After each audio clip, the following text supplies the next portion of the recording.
Un jeune George Foreman vit dans la pauvreté à Houston, en Texas, en 1960 avec ses frères et sœurs Mary, Gloria et Roy et leur mère religieuse Nancy. La nourriture est difficile à trouver et toute la famille devra vivre avec un seul hamburger comme seul repas de la journée, et cela aussi divisé entre la famille. George a de graves problèmes de colère et des explosions violentes. Le lendemain à l'école, George porte une chemise et un pantalon remplis de trous, tandis que ses chaussures sont tellement usées que la moitié de ses chaussettes est visible. Quand l'enseignant pose une question, la main de George se levait avec impatience, mais l'enseignant le regarde en remarquant son apparence. Plus tôt, elle visite un étudiant noir avec des cheveux soigneusement peignés et des vêtements repassés. Pendant le déjeuner, George s'assoit avec ses camarades de classe, mais n'a rien devant lui. Il regarde envieusement les sandwichs et le poulet. Un camarade de classe le ride pour avoir aucune nourriture. Il jetait la peau de son poulet près de la poubelle, moquant George en l'appelant pauvre homme au lieu de contremaître. Alors que les élèves ont éclaté en rire, la colère s'élève dans George et il se précipite vers l'élève, le renversant au sol et l'a osé à l'insulter à nouveau. Quand le professeur vient, George s'enfuit. Coupé à un George plus âgé qui traverse les rues de Houston dans un quartier difficile. Quand il retrouve un ivre sortant du bar, il décide de le suivre. Après un moment, ils le saisissent, le poussent et cherchent son portefeuille. Même sans le trouver, il découvre un badge de police. L'ivresse s'avère sobre. Les sirènes retentissent plus fortement et George et son ami s'enfuient. L'ami prend un chemin, tandis que George court dans la direction opposée. La voiture de police le poursuit. George ducks sous une maison élevée. La voiture de police s'arrête et les deux policiers commencent à rechercher George avec un chien de police. En réfléchissant rapidement, George remarque les tuyaux de la maison fuir dans la boue. Il se frotte la boue sur son visage pour masquer son odeur du chien, réussissant à l'éviter. Alors que George rentre chez lui, il voit une publicité pour les corps d'emploi. Il rend visite à sa mère au travail, un restaurant, pour en discuter avec elle. Elle exprime sa désapprobation, mais le soutient, l'exhortant à ne pas se battre. Job Corp l'envoie en Californie. Il y excelle et rencontre un génie numérique nommé Desmond, qui a fait contrebande en un flash. George découvre une surprise dans son sac de sa mère. De nouvelles baskets Converse. Après une journée d'entraînement, il réalise que quelqu'un lui a volé les chaussures. Au déjeuner, il s'évente vers Desmond, puis remarque un gars portant de nouvelles baskets identiques à lui. George le regarde, et le gars regarde en arrière avant de courir hors de la porte. George le poursuit à travers le campus, fait éclatement par la porte d'un dortoir et tient le gars par la fenêtre. Le docteur Broadus passe et intervient. George récupère ses chaussures pendant que Doc lui interroge sur la porte. Alors que le voleur s'échappe, Doc éloigne George, lui offrant deux choix, la prison ou rentrer chez lui. George plaide de ne pas être expulsé. Le docteur envisage de l'emmener à la gare. Ils arrivent au gymnase de boxe. Doc mène George couvert et gants. Il fait face à un autre boxeur qui danse autour du ring. George s'épuise et le boxeur le frappe sur le dos avec un seul coup de poing. Les observateurs rient. Cela déclenche la colère de George. Sortant du ring, il se balance vers un sac à poinçonner, le renversant du plafond. Doc reconnaît le potentiel de George et il commence à s'entraîner. Doc lui apprend à travailler ses pieds, à penser stratégie et à exploiter ses forces. Il collabore avec un formateur et un directeur de promotion que Doc connaît. George peut appeler sa mère, qui est découragée de découvrir qu'ils se battent à nouveau. George insiste que ce n'est pas juste se battre, c'est un sport avec des règles. Il gagne quelques matchs, mais Doc lui dit qu'il est trop tard pour les Jeux olympiques l'année prochaine, même s'il pourrait être prêt dans 5 ans. George est déçu par cette nouvelle. Un an plus tard, contre toutes les problématiques, George participe aux Jeux olympiques. Il affronte le combattant russe Jonas Sepulus et obtient la médaille d'or. La foule chante le contremaître, le contremaître. George se sent triomphant. Il a remis un petit drapeau américain qu'il agite. De retour à Houston, il montre fièrement sa médaille d'or. Pourtant, son ami n'est pas impressionné, disant que George se laisse utiliser pour représenter un pays qui sous-valorise la communauté noire. George l'utilise comme motivation et s'engage dans une série de victoires. À la gare, il rencontre Paula et ils commencent à sortir et finalement se marient. George atteint le championnat contre Joe Frazier. Les commentateurs spéculent que George pourrait quitter l'arène sur une civière. Cependant, George gagne le combat en éliminant Frazier, devenant le nouveau champion du monde en poids lourd. Lors d'une fête de célébration, George propose de faire de Desmond son conseiller financier si Desmond accepte d'arrêter de boire. Desmond accepte facilement. À l'étage, George découvre une belle fille dans sa chambre. Il ne lui demande pas de partir et ils passent la nuit ensemble. Muhammad Ali est à la télévision insultant George, déclarant qu'il se battrait avec lui n'importe où, à tout moment. George invite toute sa famille à son manoir pour la fête d'anniversaire de sa fille. Il fait des suggestions sur la préparation des repas, mais semble loin de sa femme avant le déjeuner. George revendique le mérite d'avoir fourni la nourriture, tandis que sa mère insiste pour remercier Dieu. Sa sœur Mary annonce qu'elle et son mari attendent. Desmond mentionne qu'il investit l'argent de George dans des actions solides, tandis que Paula reçoit un appel sans personne en ligne. Paula affronte George en privé. Elle connaît ses infidélités et veut qu'il soit honnête. George insiste pour se concentrer sur son prochain combat contre Ali. Ali se vante devant un groupe de journalistes sportifs dans le hall de l'hôtel. George entend George affronter Ali, mais finalement s'éloigne.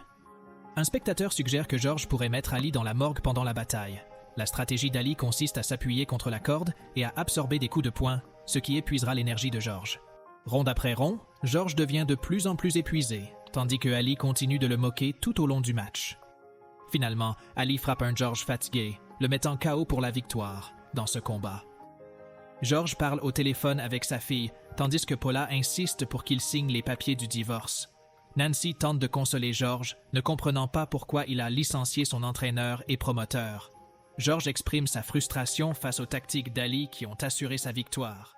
Pour restaurer son honneur, George décide de combattre 5 adversaires en une journée. Ali, maintenant commentateur sportif, se moque de George du ring. Ils échangent des mots chauds dans le vestiaire. George décide de revenir à être un véritable combattant, pas seulement un spectacle. À l'hôpital, Mary et son nouveau-né sont dans une situation précaire. Nancy cherche le réconfort par la prière, mais George sort et supplie Dieu que si Mary et le bébé sont épargnés, il est prêt à prendre leur place. Le lendemain matin, Mary et le bébé sont stables. Il nomme le bébé George. Les prochains matchs de George contre Jimmy Young. Même s'il inflige des dommages importants, il ne parvient pas à donner un coup décisif. Il subit un knock-out au 12e tour, finalement perdant par décision unanime. Dans le vestiaire, George commence à entendre des voix décorpées. Il s'effondrera, se frappe la tête et supplie Dieu de le laisser vivre. Quand il reprend conscience, il voit tout le monde rassemblé autour de lui. Ignorant leurs protestations, il sauta, criant « Alléluia » tout en pulvérisant de l'eau de douche sur lui-même. Il prononce un sermon à l'église, déclarant son amour pour la boxe, mais déclarant qu'il vouera maintenant sa vie à Dieu. Il repère une jeune femme dans la foule. Mary Doc essaie de le persuader de revenir sur le ring, mais George insiste sur le fait qu'il a fini de se battre. Il visite le manoir d'Ali, mais au lieu de demander un rematch, ce que l'anticipe, il demande pardon à Ali. Ali, dans son style sarcastique marque, taquine de George, mais ils se séparent en tant qu'amis, unis dans le respect mutuel. George demande pardon à Paula, promettant d'être là pour leurs enfants. Il commence à prêcher dans un coin de rue, face à des déroulants qui l'exhortent à revenir sur le ring. Mais George jure de mourir avant de revenir dans le monde de la boxe. Il emmène Mary pour déjeuner et elle est impressionnée par sa transformation. Il lui montre une église délabrée qu'il souhaite rénover, marquant le début de son voyage en tant que ministre ordonné. 7 ans plus tard, une grand-mère s'approche de lui, demandant de l'aide pour son petit-fils, qui s'est engagé dans les rues. Elle veut que George lui apprenne la boxe, mais George croit fermement que la boxe n'est pas la solution. Plus tard, il apprend que le jeune homme a été arrêté pour cambriolage. En réfléchissant à leur occasion manquée, George se rend compte qu'il aurait pu faire la différence s'il s'était engagé plus profondément. George rencontre Desmond dans une salle de sport abandonnée au coin de la rue. Il prévoit de le transformer en un centre de jeunesse, offrant une sortie positive aux jeunes. Le centre de jeunesse devient un succès communautaire, et George se sent satisfait sachant qu'il fait la différence. Cependant, la courance est coupée. Un jour, le secrétaire informe George que la compagnie d'électricité affirme que la facture n'a pas été payée. Lorsqu'il visite la banque, un employé explique que Desmond a pris de mauvaises décisions financières, laissant George en faillite. Nancy vient à l'église de George, consciente que la ville cherchait Desmond, qui a disparu. Elle exhorte George à ne pas abriter d'amertume. George retrouve Desmond dans un bar. Desmond s'enfuit, admettant qu'il a perdu tout l'argent. Désespéré, George apparaît dans une publicité de sauce barbecue et vend tous ses biens. Bien qu'il continue de prêcher, cela s'avère inefficace. Sans autre option, il revient à contre-cœur à la boxe. Mary, inquiète de ce chemin, se réveille au milieu de la nuit en partageant une vision qu'elle croit venir de Dieu. Elle voyait George comme champion poids lourd. Il approche le docteur qui entraîne un autre combattant. Le docteur plaisante sur le poids de George et le défie de descendre à 265 livres pour s'entraîner à nouveau avec lui. George commence à travailler tandis que Mary sert des crêpes aux enfants et des farines d'avoine à George. Il court avec son fils, endurant un régime épuisant qui inquiète les voisins alors qu'il lutte pour se maintenir contre un arbre. Finalement, il atteint le poids cible. Doc suggère que quelques nouvelles stratégies pourraient donner à George une véritable chance. Malgré son scepticisme quant à son retour, George parvient à vaincre Steve Zuski dans sa première rivage. La foule commence à se rassembler derrière lui. Il continue de gagner les combats, gagnant le soutien des commentateurs. Alors que le retour de George se déroule, il autorise son nom et son ressemblance pour divers produits, créant une personnalité agréable qui le rend plus relatif. Il n'est plus le combattant réfléchi. Lors d'une apparition dans le spectacle de Johnny Carson, il divertit le public avec des rires. Son style de combat évolue, son travail des pieds et son approche se détendent. Il réalise que son manque d'endurance précédente provient d'une tension nerveuse excessive, qui est maintenant sous contrôle. À la banque, un employé dit à George et Mary que leurs problèmes financiers sont terminés. Le grill George Foreman est prêt à fournir de la richesse pendant des générations. Pourtant, malgré sa nouvelle sécurité, George se sent agité. Sachant qu'il doit réaliser la vision de Mary, il se consacre à l'entraînement sur le ring. À 45 ans, il saisit l'occasion de défendre Michael Mora pour le championnat du monde, qui est 19 ans plus jeune. George porte les mêmes gants qu'il portait contre Ali. Cette fois, il est l'outsider. Dans un match épuisant, George utilise la sagesse de Doc pour exploiter les faiblesses de Mora. George réalise qu'il doit atteindre le fond pour comprendre le potentiel en lui, la croyance que l'impossible est réalisable. Il gagne avec un KO et s'agenouille pour rendre grâce à Dieu. George se retire de la boxe, poursuivant sa prédication.